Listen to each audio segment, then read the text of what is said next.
ಪ್ರಾಯೋಜಕರು ಶಿದ್ದಾಸ್ the Samsung exclusive store, city arcade, Bendurwell, Mangalore and Udupi Manipal main road, Udupi.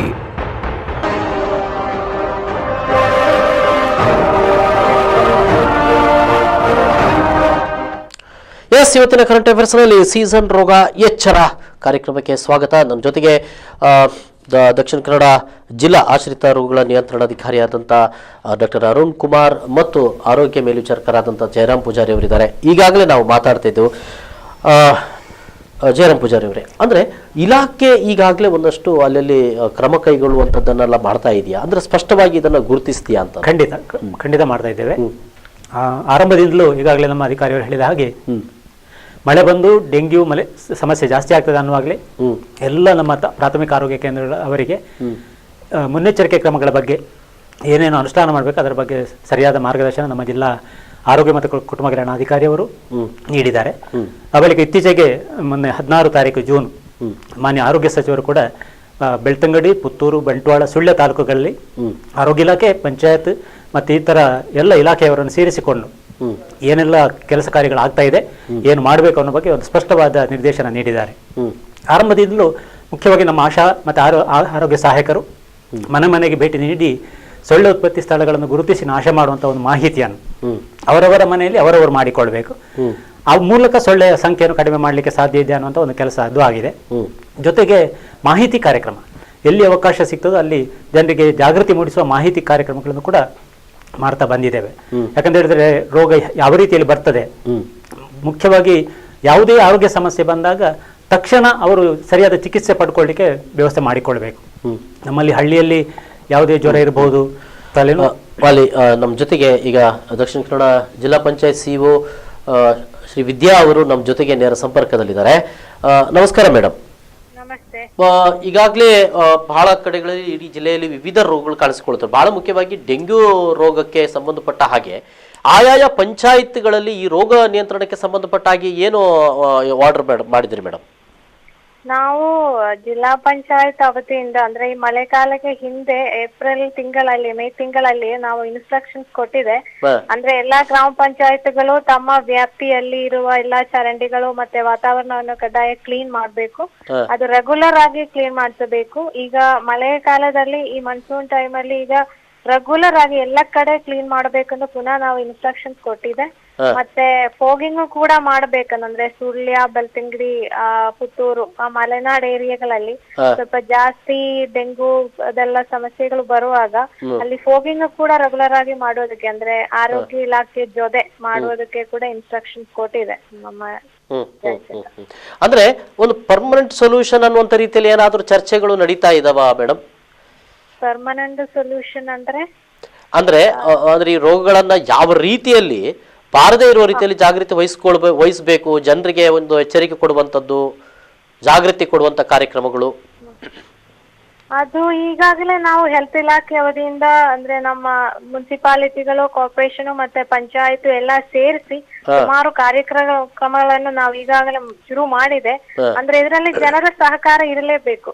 ನಾವು ಎಷ್ಟೊಂದು ನಮ್ಮ ಆಫೀಸ್ಗಳಿಗೆ ನಾವು ಇನ್ಸ್ಟ್ರಕ್ಷನ್ಸ್ ಕೊಡ್ತಾ ಇದ್ದೇವೆ. ಎಲ್ಲಾ ಶಾಲೆಗಳಾಗಲಿ, ಹಾಸ್ಪಿಟಲ್ಗಳಾಗಲಿ, ಆಫೀಸ್ಗಳಾಗಲಿ ಎಲ್ಲಾ ಕ್ಲೀನ್ ಮಾಡಿ ಇಡಬೇಕು ರೆಗ್ಯುಲರ್ ಆಗಿ. ಮತ್ತೆ ಜನರು ಕೂಡ ತಮ್ಮ ವಾತಾವರಣದಲ್ಲಿ ಎಸ್ಪೆಷಲಿ ಡೆಂಗು ಫೀವರ್ ಎಲ್ಲ ವಾಟರ್ ಲಾಗಿಂಗ್ ಮೇಲೆ ಬರುವುದಲ್ವಾ, ಸೊ ಜನರು ಕೂಡ ತಮ್ಮ ಮನೆಯಲ್ಲಿ ಅವರು ಕೂಡ ಸ್ವಲ್ಪ ಜಾಗೃತೆಯಲ್ಲಿ ಇರಬೇಕು ಯಾವಾಗಲೂ. ಎಸ್ಪೆಷಲಿ ಮಲೆನಾಡ್ ಏರಿಯಾದಲ್ಲಿ ರಬ್ಬರ್ ಪ್ಲಾಂಟೇಶನ್ಸ್ ಎಲ್ಲ ಇರುವಾಗ ಅಲ್ಲಿ ಎಲ್ಲ ಈ ಶೆಲ್ ಇಲ್ವಾ, ಕೊಕೊನಟ್ ಶೆಲ್ ಅದೆಲ್ಲ ತುಂಬಾ ಅಂದ್ರೆ ಒಂದು ಪ್ರತ್ಯೇಕ ರೀತಿಯಲ್ಲಿ ಇಡಬೇಕು.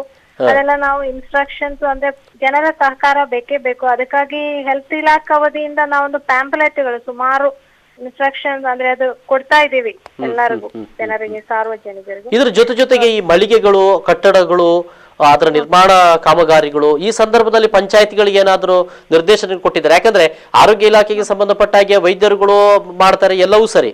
ಆದ್ರೆ ಈ ರೀತಿಯಾದಂತ ರೀತಿಯಲ್ಲಿ ಕೆಲವೊಂದು ತೊಂದರೆಗಳು ಇರುವಂತದ್ದು, ಅಂದ್ರೆ ನಾನೀಗ ಹೇಳಿದೆ ಮಳಿಗೆಗಳಿಂದಾಗ್ಲಿ ಅಥವಾ ಕಟ್ಟಡ ನಿರ್ಮಾಣಗಳಿಂದಾಗ್ಲಿ ಆಯಾ ಪಂಚಾಯಿತಿಗಳಿಗೆ ಇದ್ರ ಬಗ್ಗೆ ಕಟ್ಟುನಿಟ್ಟಿನ ಕ್ರಮ ಕೈಗೊಳ್ಬೇಕಂತ ಏನಾದರೂ ಒಂದು ಆದೇಶ ಕೊಟ್ಟಿದ್ದೀರಾ ಹೇಗೆ ಅಂತ?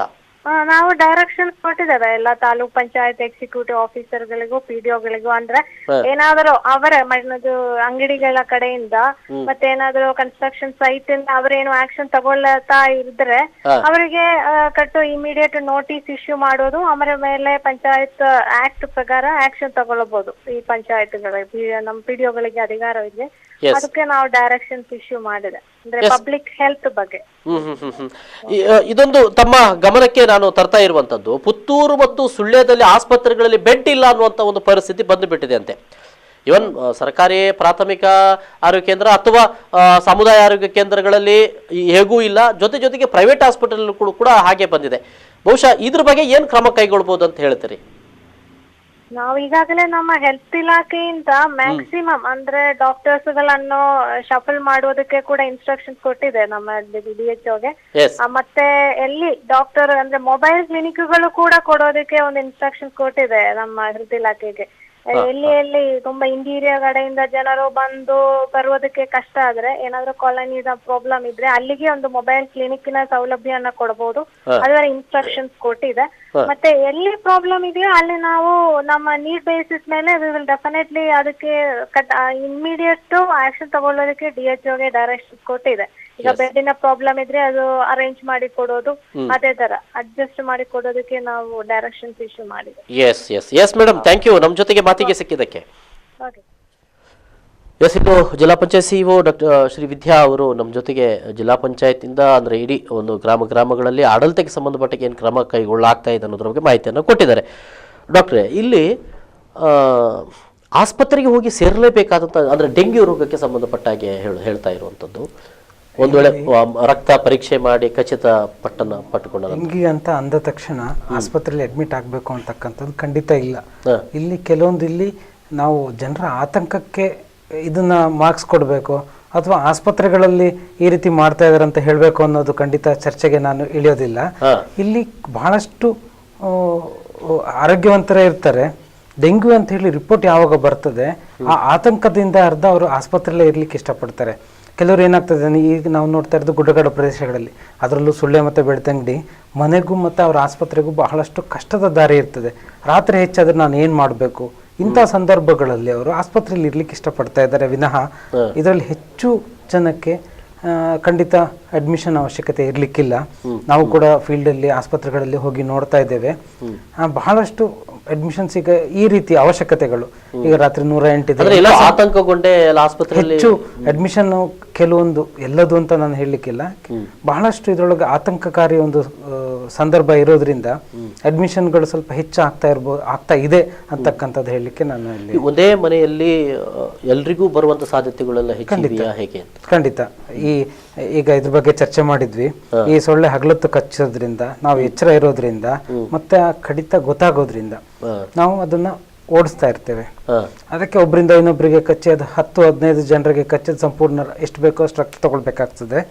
ಆಗ ಅದೇ ಸೊಳ್ಳೆ ಇನ್ಫೆಕ್ಟೆಡ್ ಮಾಸ್ಕಿಟೋ ನಮ್ಮ ಮನೆಯೊಳಗೆ ಬಂದ್ರೆ, ನಮ್ಮ ಮನೆ ಎಲ್ಲರಿಗೂ ಕಚ್ಚಿದ್ರೆ ಒಂದೇ ಸಮಯದಲ್ಲಿ ಎಲ್ಲರಿಗೂ ಜ್ವರ ಬರೋ ಸಂದರ್ಭ ಇದೆ. ಅಥವಾ ಈಗ ನಾನು ಒಬ್ಬ ರೋಗಿಯಾಗಿ ನಮ್ಮ ಮನೇಲಿ ಇದ್ದೇನೆ, ನನಗೆ ಸೊಳ್ಳೆ ಕಚ್ಚಿ ಒಂದು ವಾರದ ನಂತರ ಅದರಲ್ಲಿ ಏನು ಬೆಳವಣಿಗೆ ಆಗಬೇಕಾಗಿ ಬೇರೆಯವರಿಗೆ ಅದೇ ಸೊಳ್ಳೆ ಕಚ್ಚಿದ್ರು ಕೂಡ ಅವರಿಗೂ ಬರೋ ಸಂದರ್ಭ ಇದೆ. ಸೊ ಎರಡೂ ರೀತಿಯಲ್ಲಿ ಮನೆಯೊಳಗೆ ಹರಡುವಂಥ ವಾತಾವರಣ ಹೆಚ್ಚಿದೆ. ಖಂಡಿತ ಒಬ್ಬರಿಗೆ ಮನೆಯಲ್ಲಿ ಬಂದರೆ ಅವರ ಮನೆ ಮತ್ತು ಅವರ ಸುತ್ತ ಮನೆಗಳಲ್ಲಿ ಬರೋ ಸಂದರ್ಭ ಹೆಚ್ಚಿರ್ತದೆ. ಆದ ಕಾರಣ ನಾವು ತಗೊಳ್ಳೋ ಕ್ರಮಗಳು ಹಾಗೆ, ಮೊದಲನೇದಾಗಿ ಅವ್ರ ಮನೆ ಸೆಂಟ್ರಾಗಿ ತಗೊಳ್ತೇವೆ, ಅಲ್ಲಿಂದ 50 ಮನೆ ಸುತ್ತ ಕ್ರಮಗಳನ್ನ ತಗೊಳ್ಲಿಕ್ಕೆ ಇಷ್ಟಪಡ್ತೇವೆ.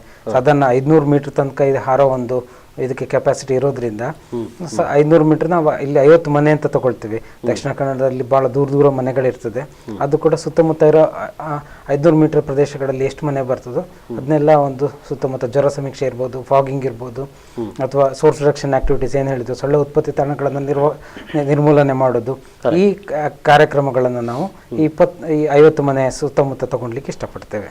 ಎಸ್, ಈ ನಗರದಲ್ಲಿ ಬಂದಾಗ ಈ ಡೆಂಗು ಕಾಯಿಲೆಗಳು ಬಹುಶಃ ಅಲ್ಲಿಂದಲೇ ಬಂದಿರುವಂತ ಕಾಯಿಲೆಗಳಾಗಿರ್ತದ ಅಂತ ಈಗ ಮಂಗಳೂರು ನಗರದಲ್ಲಿ ತೆಗೆದುಕೊಳ್ಳೋಣ. ಸರಿ, ಮಲೇರಿಯಾಗಳು ಹೆಚ್ಚಾಗಿ ಇಲ್ಲಿ ಕಾಣಿಸಿಕೊಳ್ಳುತ್ತದೆ. ಆದ್ರೆ ಡೆಂಗ್ಯೂನಂತ ಕಾಯಿಲೆಗಳು ಸಂಖ್ಯೆ ನೀವು ಅಂದ್ರೆ ಇಡೀ ಇಲಾಖೆಯಿಂದ ಇದು ಮಾಡುವಾಗ ಆ ಸಮೀಕ್ಷೆಯಲ್ಲಿ ಹೇಗೆ ಕಂಡು ಬಂತು ಅಂತ? ಕಳೆದ ವರ್ಷ ಮಂಗಳೂರು ನಗರದಲ್ಲಿ ಕೂಡ ನಮಗೆ ಬಹಳಷ್ಟು ಡೆಂಗ್ಯೂ ಪ್ರಕರಣ ವರದಿ ಆಗಿದೆ. ಈ ವರ್ಷ ಮಾತ್ರ ಈಗ ಗ್ರಾಮಾಂತರದಲ್ಲಿ ಹೆಚ್ಚು ಕಂಡು ಬರ್ತಾ ಇದೆ, ನಗರದಲ್ಲಿ ಅಷ್ಟಾಗಿ ವರದಿ ಆಗ್ತಾ ಇಲ್ಲ. ಅದು ಬಿಟ್ಟರೆ ಗ್ರಾಮಾಂತರದಿಂದ ನಗರಕ್ಕೆ ಬರುವುದು ಅನ್ನೋ ಹಾಗೆ ಏನು ಹೇಳುವ ಹಾಗಿಲ್ಲ. ನಗರದಲ್ಲಿಯೂ ಕಳೆದ ವರ್ಷ ವರದಿಯಾಗಿದೆ, ಬರುವ ಸಾಧ್ಯತೆ ಕೂಡ ಇದೆ ಈಗಲೂ ಕೂಡ ನಗರ ಪ್ರದೇಶದಲ್ಲಿ. ಯಾಕಂತ ಹೇಳಿದ್ರೆ ವೈರಸ್ ಕಳೆದ ವರ್ಷವೇ ಇತ್ತು, ಸೊಳ್ಳೆ ಬೇಕಾದಷ್ಟು ಇದೆ, ಆದ್ದರಿಂದ ಬರುವ ಆದರೆ ಅತಿ ಹೆಚ್ಚು ಪ್ರಕರಣ ಎಲ್ಲಿ ಕಂಡು ಬಂದಿದೆ ಸಂಬಂಧಪಟ್ಟ ಹಾಗೆ, ಈಗ ಡೆಂಗ್ಯೂಗೆ ಸಂಬಂಧಪಟ್ಟ ಈ ವರ್ಷ ನಮಗೆ ಸುಳ್ಯ ಮತ್ತೆ ಬೆಳ್ತಂಗಡಿ. ಸೊ ಅಲ್ಲಿ ಹೆಚ್ಚು ಬಂದಿದೆ, ಉಳಿದ ಕಡೆಗಳಿಂದ ಬಂದಿದೆ ಅಂತ. ಹೌದು, ಮತ್ತೆ ಪುತ್ತೂರು ಕೂಡ ಇದೆ, ಬಂಟ್ವಾಳದಲ್ಲಿಯೂ ಇದೆ. ಕೆಲವೊಂದು ಪ್ರಕರಣ ಏನಾಯ್ತು ಅಂತ ಹೇಳಿದ್ರೆ, ಬೆಂಗಳೂರಲ್ಲಿ ಇದ್ದವರು, ನೀವಾಗ ಹೇಳಿದ ಹಾಗೆ ಬೆಂಗಳೂರಲ್ಲಿ ಇದ್ದವರು ಅಲ್ಲಿಂದ ಜ್ವರ ಬಂದಾಗ ಊರಿಗೆ ಬಂದರು. ಇಲ್ಲಿ ಬಂದು ನೋಡುವಾಗ ಅವರಿಗೆ ಡೆಂಗ್ಯೂ ಅಂತ ಗೊತ್ತಾಯ್ತು. ಅವರು ಯಾವ ಮನೆಯಲ್ಲಿ ವಾಸ್ತವಿದ್ರು ಆ ಮನೆಯ ಸುತ್ತಮುತ್ತ ಹರಡಿತು. ಆ ರೀತಿಯಲ್ಲಿ ಬಂದದ್ದು ಇದೆ. ಇಲ್ಲೇ ಆರಂಭವಾದಂಥದ್ದು ಕೂಡ ಈಗ ಬೆಳ್ತಂಗಡಿ ಸುಳ್ಯ ಪ್ರಕರಣಗಳಲ್ಲಿ ಇಲ್ಲೇ ಡೆಂಗ್ಯೂ ಆರಂಭವಾಗಿ ಹರಡಿರುವಂಥದ್ದು ಕೂಡ ಇದೆ. ಎರಡು ರೀತಿಯಲ್ಲಿ ಕಂಡು ಬಂದಿರುವಂಥದ್ದು. ಹೌದು, ಅಂದ್ರೆ ಹಿಂದೆ ನಾವು ಬೆಂಗಳೂರಿನಲ್ಲಿ ಡೆಂಗ್ಯೂ ಹೆಚ್ಚು ಕಾಣಿಸ್ಕೊಳ್ತಾ ಇರುವಂತದ್ದು ನಾವು ಕೇಳ್ತಾ ಇದ್ದೀವಿ. ಆಗ ಇಲ್ಲಿ ಹೆಚ್ಚು ಇರಲಿಲ್ಲ. ಹೌದು, ಎಲ್ಲೋ ಅಲ್ಲಿಂದಲೇ ಬಂದದ್ದು ಅಂತ ಅನ್ನುವಂಥ ಕೆಲವೊಂದು 1-2 ವರ್ಷದ ಮೊದಲು ಹಾಗೆ ಇತ್ತು. ಹೌದು, ಈಗ ಮತ್ತೆ ಅದು ನಮ್ಮಲ್ಲಿ ಕೂಡ ಇದೆ, ಖಂಡಿತ ಇದೆ. ಹೌದು, ಇಲ್ಲಿ ಒಂದು ಸೇರಿಸ್ಲಿಕ್ಕೆ ಇಷ್ಟಪಡ್ತೇನೆ. ಈ ಡೆಂಗ್ಯೂಗೆ ಮುಖ್ಯವಾಗಿ ಕಾರಣವಾಗ್ತಕ್ಕಂಥದ್ದು ಇನ್ನು ಕೆಲವು ಇದೆ, ಈ ಈಡಿಸ್ ಈಜಿಪ್ಟೆ ಅಂತಕ್ಕಂಥ ಇದು ಸಾಧಾರಣವಾಗಿ ನಗರ ಪ್ರದೇಶಗಳಲ್ಲಿ ಹೆಚ್ಚು ಕಾಣ್ತಕ್ಕಂಥದ್ದು. ಇತ್ತೀಚೆಗೆ ಜೀವನ ಶೈಲಿ ಬದಲಾವಣೆಗಳಿಂದ ಗ್ರಾಮೀಣ ಪ್ರದೇಶಗಳಲ್ಲೂ ಕೂಡ ಇದು ತನ್ನ ನೆಲೆ ನೋಡ್ಕೊಂಡಿದೆ. ಸೊ ಡೆಂಗ್ಯೂ ಅಂತಕ್ಕಂಥದ್ದು ಈ ರ್ಯಾಪಿಡ್ ಅರ್ಬನೈಸೇಷನ್ ಎಲ್ಲಿ ಆಗ್ತಾ ಇತ್ತು ಹೆಚ್ಚು ಅಂತ ಕಡೆ ಹೆಚ್ಚು ನಾವು ನೋಡ್ತಕ್ಕಂಥದ್ದು. ಇದು ನಗರ ಪ್ರದೇಶಕ್ಕೆ ಸೀಮಿತವಾಗಿದ್ದ ಒಂದು ಕಾಯಿಲೆ ಮೊದಲು. ಇತ್ತೀಚಿನ ವರ್ಷಗಳಲ್ಲಿ ನಾವು ನೋಡ್ತಾ ಇರೋದು ಗ್ರಾಮೀಣ ಪ್ರದೇಶ. ಈಗ ಈ ಭಾರತಕ್ಕೆ ಇದು ಗಿಫ್ಟ್ ಎಲ್ಲಿಂದ ಡಾಕ್ಟ್ರೆ? ಇದು 1961ರಿಂದ ನಾವು ಹೆಚ್ಚಾಗಿ ಇಲ್ಲಿ ನೋಡ್ತಾ ಇದ್ದೇವೆ ಕಾಯಿಲೆಗಳನ್ನ. ಎಲ್ಲಿಂದ ಅಂತ ಹೇಳೋದು? ಕಲ್ಕಟ್ಟಾದಲ್ಲಿ ಇನಿಷಿಯಲಿ ನಾವು ನೋಡಿದ್ದು. ಎಲ್ಲಿಂದ ಬಂದದ್ದು ಅಂತ ಹೇಳಲಿಕ್ಕೆ ಕಷ್ಟ. ಈಡಿಸ್ ಅಂತಕ್ಕಂಥ ಸೊಳ್ಳೆ ಇರೋ ತನಕ ಇಡೀ ಭಾರತದಲ್ಲಿ ಎಲ್ಲ ಕಡೆ ಹರಡುವಂತ ಒಂದು ಸಾಧ್ಯತೆ ಇದೆ ಅಂತ. ಅದೇ ಇಲ್ಲಿ ಹೇಳ್ತಾ ಇದ್ದದ್ದು ಏನಂತ ಹೇಳಿದ್ರೆ, ಈ ಈಡಿಸ್ ಈಜಿಪ್ಟೆ ಅಂತ ಇದು ಅರ್ಬನ್ನಿಗೆ ಅಥವಾ ನಗರ ಪ್ರದೇಶಗಳಿಗೆ ಸೀಮಿತವಾಗಿದ್ದಂಥ ಕಾಯಿಲೆ ಈಗ ನಿಧಾನಕ್ಕೆ ಈ ವರ್ಷ ನಾವು ನೋಡಿದವಾಗ ಇದು ಗ್ರಾಮೀಣ ಭಾಗದಿಂದ ಈಚೆ ಬರ್ತಾ ಇದೆ ಅಂತಕ್ಕಂಥದ್ದು ಕಾಣ್ತದೆ. ಆದ್ರೆ ಒರಿಜಿನಲ್ ಏನ್ ಹೇಳ್ತಾ ಇದ್ರೆ ಇದು ಅರ್ಬನ್ನಿನ ಒಂದು ಸಮಸ್ಯೆ ಇದ್ದದ್ದು, ನಗರದವರ ಕೊಡುಗೆ. ಕೆಲವು ಕಾಯಿಲೆಗಳು ಕಾಡಿನಿಂದ ಬಂದ ಮಂಗನ ಕಾಯಿಲೆ, ಈ ಸಣ್ಣ ತ್ಯಾಜ್ಯ ನಾವೆಲ್ಲೆಲ್ಲಿ ಎಸಿತೀವಿ ಆ ತ್ಯಾಜ್ಯಗಳಲ್ಲೇ ಈಡಿಸ್ ಬೆಳಿತಕ್ಕಂಥದ್ದು. ಈ ಟೀ ಕಪ್ಗಳಾಗಿರ್ಬೋದು, ಮನೆಯಲ್ಲಿ ಎಳ್ನೀರು ಚಿಪ್ಪುಗಳಾಗಿರ್ಬೋದು, ಗರಟೆ ಚಿಪ್ಪು, ಇದೆಲ್ಲ ಇಲ್ಲಿ ನಗರ ಪ್ರದೇಶಗಳಲ್ಲಿ ಉಪಯೋಗ ಮಾಡೋದಿಲ್ಲ, ಅದನ್ನ ಹಾಗೆ ಬಿಸಾಡೋದು. ಹಳ್ಳಿಗಳಲ್ಲಿ ಅಟ್ಲೀಸ್ಟ್ ಅದನ್ನ ಬೆಂಕಿ ಹಾಕುವ ವ್ಯವಸ್ಥೆ ಇರ್ತದೆ ಒಣಗಿಸಿ. ಇಲ್ಲಿ ನಗರ ಪ್ರದೇಶಗಳಲ್ಲಿ ಆ ರೀತಿ ಉಪಯೋಗ ಹೌದೌದು. ಇಲ್ಲಿ ಆ ಒಂದು ಕಾರಣದಿಂದ ಇರ್ಬೋದು. ಆ ಸಣ್ಣ ಇದರಲ್ಲಿ ಈ ಈಡಿಸ್ ಈಜಿಪ್ಟಿ ಅಂತಕ್ಕಂಥದ್ದು ಕೂಡ ಬಹಳ ಕಷ್ಟಕರವಾದ ಒಂದು ಸೊಳ್ಳೆ. ಅದನ್ನ ನಾಶಪಡಿಸ್ಲಿಕ್ಕೆ ಬಹಳ ಕಷ್ಟ, ಬಹಳ ಬುದ್ಧಿವಂತ ಸೊಳ್ಳೆ ಅಂತೇಳಿ ಇನ್ನೊಂದು ರೀತಿ ಹೇಳಬಹುದು. ಎಸ್ ಅಂದ್ರೆ ಸರ್, ನಾನು ಮತ್ತೆ ನಾನು ಹೇಳಬೇಕಾಗಿದೆ. ಹಿಂದೊಮ್ಮೆ ನಾವು ಎಲ್ಲ ಅಲ್ಲಲ್ಲಿ ಸಿಗುವಂತ ಕಟ್ಟಿಗೆಗಳು ಮತ್ತು ಇನ್ನಿತರ ಈ ರೀತಿಯಾದಂತ ಅಂದ್ರೆ ಬೆಂಕಿಗೆ ಹಾಕ್ಲಿಕ್ಕೆ ಯೋಗ್ಯವಾಗುವಂತ ವಸ್ತುಗಳನ್ನು ಬೆಂಕಿಗೆ ಅದು ಹೋಗ್ತಾ ಇತ್ತು. ಈಗ ಅದು ಹೋಗ್ತಾ ಇಲ್ಲ ಬಹುಶಃ. ಹೌದು. ಸೊ ಹಾಗಾಗಿ ನಗರ ಭಾಗದಲ್ಲಿ ಇತ್ತೀಚೆಗೆ ಅದು ಆತಂಕ ಜಾಸ್ತಿ. ಎಲ್ಲರೂ ಕೂಡ ಗ್ಯಾಸ್ ನಲ್ಲಿ ನೀರು ಇದು ಮಾಡ್ತಾರೆ, ಹೀಟರ್ ಹಾಕ್ತಾರೆ. ನಗರ ಹಳ್ಳಿ ಎರಡು ಸೇರಿದ ಹಾಗೆ. ಈಗ ಉದಾಹರಣೆಗೆ ನಾವು ಎಳನೀರು ಕುಡಿದ್ರೆ ಮೊದಲು ಹಳ್ಳಿಯಲ್ಲಾದ್ರೆ ಅದನ್ನು 2 ಭಾಗ ಮಾಡಿ 4 ಭಾಗ ಮಾಡಿ ಒಣಗಲಿಕ್ಕೆ ಹಾಕುವಂತ ಒಂದು ವ್ಯವಸ್ಥೆ ಅಭ್ಯಾಸ ಇತ್ತು. ತೆಂಗಿನಕಾಯಿ ಗರಟೆ ಅಡುಗೆ ಕೋಣೆಯಲ್ಲಿ ಒಲೆಗೆ ಹೋಗ್ತಾ ಇತ್ತು. ಇವಾಗ ಅದು ಕಿಟಕಿಯಿಂದ ಹೊರಗೆ ಬೀಳ್ತದೆ. ಇದು ಕೂಡ ಎಳನೀರು ಕುಡಿದ ನಂತರ ಅದನ್ನು ಹೊರಗೆ ಬಿಸಾಡ್ತೇವೆ. ಮುಂದೆ ಅದರಲ್ಲಿ ನೀರು ನಿಂತು ಸೊಳ್ಳೆ ಉತ್ಪತ್ತಿ ಆಗ್ತದೆ ಅನ್ನೋ ಬಗ್ಗೆ ನಾವು ಯೋಚಿಸುವುದೇ ಇಲ್ಲ. ಹಾಗಾಗಿ ನಮಗೆ ದೊಡ್ಡ ಸಮಸ್ಯೆ. ಯಾವುದೇ ತ್ಯಾಜ್ಯ ನೋಡಿ, ಈಗ ಯಾವುದೇ ಮನೆ ಹತ್ತಿರ ಹೋದ್ರೆ, ಅದು ನಗರ ಇರ್ಬೋದು, ಹಳ್ಳಿ ಇರ್ಬೋದು, ಅಲ್ಲಿ ಟೈರ್ ಇದೆ, ಕಡಿಯೋಕಲ್ಲಿದೆ, ಪ್ಲಾಸ್ಟಿಕ್ ಇದೆ, ಬಾಟ್ಲಿ, ಹಳೆ ಪಾತ್ರೆ ಎಲ್ಲವೂ ಮನೆ ಸುತ್ತ ಬಿದ್ದುಕೊಂಡಿರ್ತವೆ. ಇದು ಸೊಳ್ಳೆ ಉತ್ಪತ್ತಿಗೆ ಸ್ಥಳ. ನಾವು ಅದನ್ನು ಸರಿಯಾಗಿ ವಿಲೇವಾರಿ ಮಾಡಿದರೆ ಖಂಡಿತ ಈ ಸಮಸ್ಯೆ ಇಲ್ಲ. ನೀವು ಹೇಳಿದ ಹಾಗೆ ಎಳನೀರು ಚಿಪ್ಪು, ತೆಂಗಿನಕಾಯಿ ಗರಟೆ ಇವನ್ನು ಮಳೆಗಾಲದಲ್ಲಿ ಕೂಡ ಒಂದು ಜೋಪಾನವಾಗಿ ಒಂದು ಕಡೆ ನೀರು ನಿಲ್ಲದ ಹಾಗೆ ಇಟ್ಟರೆ ಒಣಗಿದ ನಂತರ ಬೇಸಿಗೆಯಲ್ಲಿ ಅದನ್ನು ಉಪಯೋಗ ಮಾಡಿಕೊಳ್ಳಿಕ್ಕೆ ಆಗ್ತದೆ. ಸ್ನಾನಕ್ಕೆ ಬಿಸಿನೀರು ಕಾಯಿಸಲಿಕ್ಕೆ ಆಗ್ತದೆ. ಅಥವಾ ನಮಗೆ ಬೇಡ ವ್ಯವಸ್ಥೆ ಇದೆ, ಸೋಲಾರ್ ಇದೆ ಅಂತ ಆದರೆ ಅವುಗಳಿಗೆ ರಾಶಿಯಾಗಿ ಬೆಂಕಿ ಕೂಡ ಕೊಡಬಹುದು. ಪ್ಲಾಸ್ಟಿಕ್ ಆದರೆ ನಾವು ಬೆಂಕಿ ಕೊಡುವ ಹಾಗಿಲ್ಲ. ಈ ರೀತಿಯಲ್ಲಿ ವಿಲೇವಾರಿ ಮಾಡುವಂತ ಒಂದು ಜಾಗೃತಿ ಬರಬೇಕು. ಎಸ್ ಡಾಕ್ಟ್ರೆ, ಈಗ ನಾನು ಹೇಳಿದೆ ಅಲ್ಲಿ ಸೀಸನ್ ರೋಗಗಳು ಅಂತ ಹೇಳಿ, ಇದನ್ನು ನಾನು ಈ ಸೀಸನ್ ಅಂತ ಹೇಳಿದ್ದೇನೆ. ಈ ಸೀಸನ್ ಅಲ್ಲಿ ಈಗ ಬರುವಂತ ರೋಗಗಳು ಸಾಮಾನ್ಯವಾಗಿ ಡೆಂಗ್ಯೂ ಬರ್ತದೆ ಅಥವಾ ಮಲೇರಿಯಾ ಬರ್ತದೆ ಅಂತ ಅನ್ನುವಂಥದ್ದು ನಾವು ಒಪ್ಪಿಕೊಳ್ಬಹುದಾ? ಈ ಸೀಸನ್ಗೆ ಬರುವಂತ ರೋಗ ಇದು ಅಂತ ಇದು ಆ ರೀತಿ ಕಾಣ್ತದೆ, ಖಂಡಿತ ಹೌದು. ಇದ್ದಕ್ಕಿದ್ದಾಗೆ ಮಳೆ ಬರ್ತದೆ, ನೀರು ಹೆಚ್ಚಾಗ್ತದೆ, ಟೆಂಪರೇಚರ್ ಕಡಿಮೆ ಆಗ್ತದೆ, ಉಷ್ಣಾಂಶ ಮತ್ತೆ ತೇವಾಂಶ ಹೆಚ್ಚಾಗ್ತದೆ. ಇದರಿಂದ ಈ ಅನುಕೂಲಕರವಾದಂತ ಯಾವ ವೈರಸ್ ಆಗಲಿ ಬ್ಯಾಕ್ಟೀರಿಯಾ ಆಗಲಿ, ಅವಾಗ ಆ ಅನುಕೂಲ ಪರಿಸ್ಥಿತಿ ಇವು ಕಾರ್ಯಾಚರಣೆ ಮಾಡೋದು ತಮ್ಗೆ ಅನುಕೂಲ ಪರಿಸ್ಥಿತಿ ಯಾವಾಗ ಸಿಗ್ತದೆ. ಆ ಅನುಕೂಲ ಪರಿಸ್ಥಿತಿ ಅವಾಗ ಯಾವಾಗ ನಮ್ಮ ಸುತ್ತ ಎನ್ವಿರಾನ್ಮೆಂಟ್ ಏನು ಹೇಳ್ತೇವೆ, ವಾತಾವರಣ ಯಾವಾಗ ಸೃಷ್ಟಿ ಆಗ್ತದೆ, ಆ ವಾತಾವರಣದಲ್ಲಿ ಅವು ಕಾರ್ಯಾಚರಣೆ ನಡೆಸ್ತವೆ. ಹಾಗೆ ಕೆಲವು ವೈರಸ್ಗಳು ಈಗ H1N1 ಯಾವಾಗ ಚಳಿಗಾಲದಲ್ಲಿ ನಾವು ಹೆಚ್ಚಾಗೋದು ನೋಡ್ತೇವೆ. ಸೊ ಆ ವಾತಾವರಣ ಸಿಗದೇ ಇದ್ರೆ ಈಗ H1N1 ಏನು ಮಾತಾಡೋದಿಲ್ಲ ಸದ್ಯದಲ್ಲಿ ಇಲ್ಲ, H1N1 ಅಲ್ಲಲ್ಲಿ ಇದೆ, ಇಲ್ಲ ಅಂತಲ್ಲ, ಆದ್ರೆ ಹೆಚ್ಚು ಸಮಸ್ಯಾತ್ಮಕವಾಗಿರೋಷ್ಟು ನಾವು ನೋಡ್ತಾ ಇಲ್ಲ. H1N1 ಅಲ್ಲಲ್ಲಿ ನಾವು ನೋಡ್ತಾ ಇದ್ದೇವೆ. ಈ ಟೆಂಪರೇಚರ್ ಯಾವಾಗ ಕಡಿಮೆ ಆಗ್ತದೆ ಆಗ ನಾವು ಹೆಚ್ಚು ನೋಡ್ತಾ ಇದ್ದೇವೆ. ಸೊ ಈ ವಾತಾವರಣಕ್ಕೆ ತಕ್ಕಂತೆ ನಾವು ನಮ್ಮ ಬಹಳಷ್ಟು ಸಣ್ಣ ಪುಟ್ಟ ಬದಲಾವಣೆಗಳನ್ನು ನಾವು ಯಾವುದು ಮಾಡ್ಕೊಳ್ಳೋದಿಲ್ಲ. ಆ ವಾತಾವರಣಕ್ಕೆ ತಕ್ಕಂತೆ ಅವು ತಾನಷ್ಟಕ್ಕೆ ತಾನೇ ಆಕ್ಟಿವೇಟ್ ಅಂತ ಏನು ಹೇಳ್ತೀವಿ, ಹಾಗೆ ನಮ್ಮನ್ನ ಸಮಸ್ಯೆಗೆ ಸೊ ಸೀಸನ್ ಅಂತ ಹೇಳೋದು ಖಂಡಿತ ತಪ್ಪಾಗ್ಲಾರ್ದು. ಅಂದ್ರೆ ಎಲ್ಲೂ ಮಳೆ ಬಂದ್ರೆ ಒಮ್ಮಿಂದೊಮ್ಮೆಲೆ ಈಗ ನಾವು ನೋಡ್ತಾ ಇದ್ದೇವೆ ಕರಾವಳಿ ಭಾಗದಲ್ಲಿ, ನೀವು ಮಂಗಳೂರಿನಲ್ಲಿ ನೋಡ್ಬೇಕಿದ್ರೆ ಮಳೆ ಒಂದು ಮಟ್ಟಿಗೆ ಗಾಳಿ ಮಾತ್ರ ನಿನ್ನೆ ಮೊನ್ನೆ ಬೀಸುತ್ತಿದ್ರೆ ಮಳೆ ಬಹಳ ಕಡಿಮೆ ಇದೆ ಅಂತ ಅನ್ನುವಂಥದ್ದು. ಎಲ್ಲೋ ಬಿಟ್ಟು ಸ್ವಲ್ಪ ಮಳೆ ಬರ್ತದೆ, ಒಮ್ಮಿಂದೊಮ್ಮೆ ಮಳೆ ಬರ್ತದೆ ಮತ್ತೆ ಹೋಗ್ತದೆ ಅಂತ ಅನ್ನುವಂಥದ್ದು. ಸೊ ಉಳಿದ ಮಲೆನಾಡು ಮತ್ತು ಈ ಭಾಗದಲ್ಲೂ ಕೂಡ ಅದೇ ರೀತಿಯಾದಂಥ ಪರಿಸ್ಥಿತಿ ಇದೆ ಅಂತ.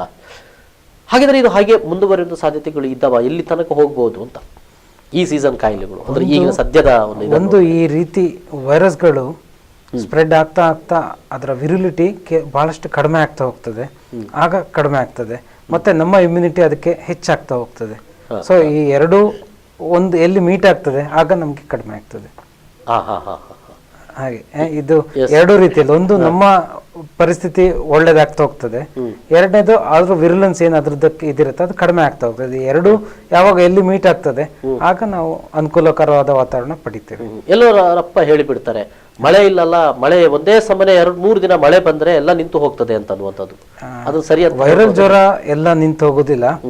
ಸಾಧಾರಣವಾಗಿ ಡೆಂಗ್ಯೂ ಮತ್ತೆ ಮಲೇರಿಯಾಕ್ಕೆ ಅನುಕೂಲವಾದ ವಾತಾವರಣ ಸೃಷ್ಟಿ ಆಗ್ಬೋದು. ಇಲ್ಲಿ ಆದ್ರೂ ಕೂಡ ತೇವಾಂಶ ಇದೆ. ನಮ್ಮ ದಕ್ಷಿಣ ಕನ್ನಡದ ಸಮಸ್ಯೆ ಏನಂತ ಹೇಳಿದ್ರೆ ಈ ಉಷ್ಣಾಂಶ ಮತ್ತೆ ತೇವಾಂಶ ಏನಿದೆ ಇದು ಸೊಳ್ಳೆ ಬೆಳವಣಿಗೆಗೆ ಅತಿ ಅನುಕೂಲಕರವಾದ ವಾತಾವರಣ. ಸೊ ಇವತ್ತು ನಾವು ಮಳೆ ಬಂದು ತೇಲೋಯ್ತು ಅಂದ ತಕ್ಷಣ ಅದು ಕತೆ ಮುಗಿಯೋದು. ಅದ್ರ ಬಗ್ಗೆ ಮತ್ತೆ ನಾನು ಮುಂದೆ ಒಂದಷ್ಟು ಪ್ರಶ್ನೆಗಳು ಕೇಳಬೇಕು ಡಾಕ್ಟ್ರೆ. ಒಂದು ಸಣ್ಣ ಬ್ರೇಕ್ ತಗೊಳ್ತೇನೆ. ಒಂದು ಬ್ರೇಕ್ ನಂತರ ಮತ್ತೆ ಸೀಸನ್ ರೋಗದ ಬಗೆಗಿನ ಎಚ್ಚರದ ಕಾರ್ಯಕ್ರಮ ಮುಂದುವರಿಯುತ್ತದೆ.